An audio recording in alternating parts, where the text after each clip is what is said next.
One design principle to take into consideration when we're laying out editorial content, promotional designs, is consistency. And this also relates to branding. So we want some consistency, not just of spacing like we've talked about, but also color and style and so on. One way to achieve that is to use object styles. And we'll be talking about character and paragraph styles later in this course when we create the lookbook. But there are also object styles. Now, the option is not here on the right because we're in that essentials mode or the poster design mode that we customized as far as our workspace goes. We can go to advanced though and apply that, and then we'll have something called object styles here. Or we can go to window and then styles and then object styles.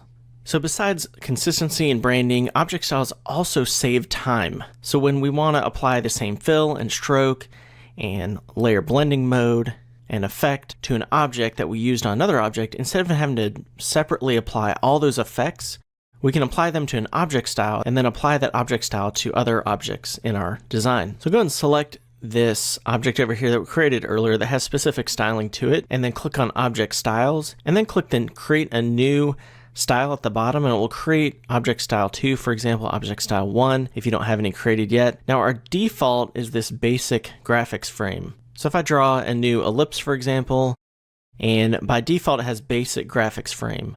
And so if I click on Object Style 1, it applies that same exact style that we have over here. So it saves some time.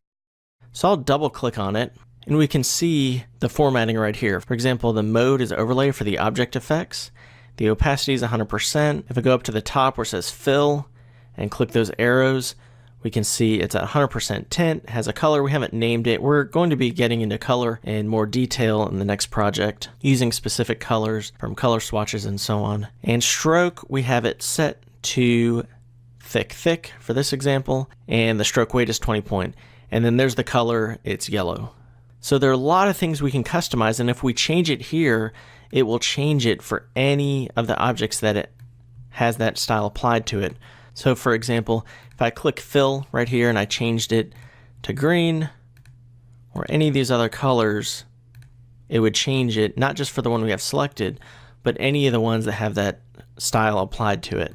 So that's another way it saves time. If we say, well, we want to change a color scheme of this publication, all of the backgrounds on certain pages we want to change from this color to another color, they're all linked into that style, and then we can just change the style. So it's similar to using cascading style sheets in web design and web coding instead of only HTML, to use an analogy from online design. So I'm going to click cancel there, and I'll show you another example.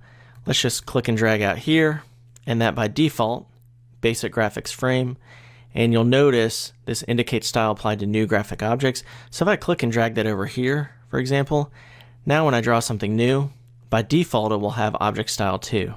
So if I don't want that, if I want our default just to be the basic, I can click and drag that back over there. So if I apply some styling to this, for example, let's change the fill. And then as far as the stroke on this one, let's just make it kind of an orange color and make it thicker so we can see it in this example.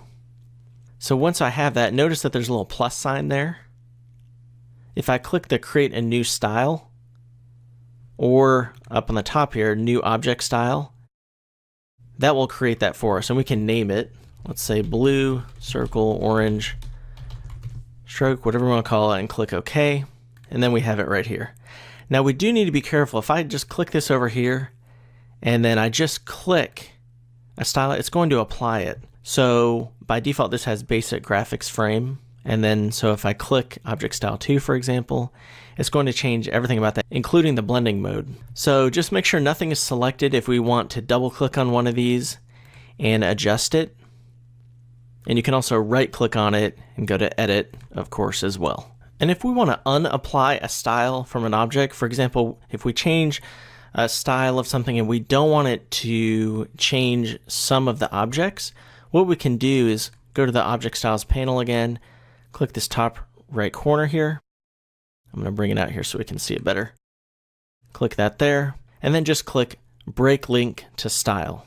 So if I click that, that will just go to none. We can also apply none. So if I click on that, click none.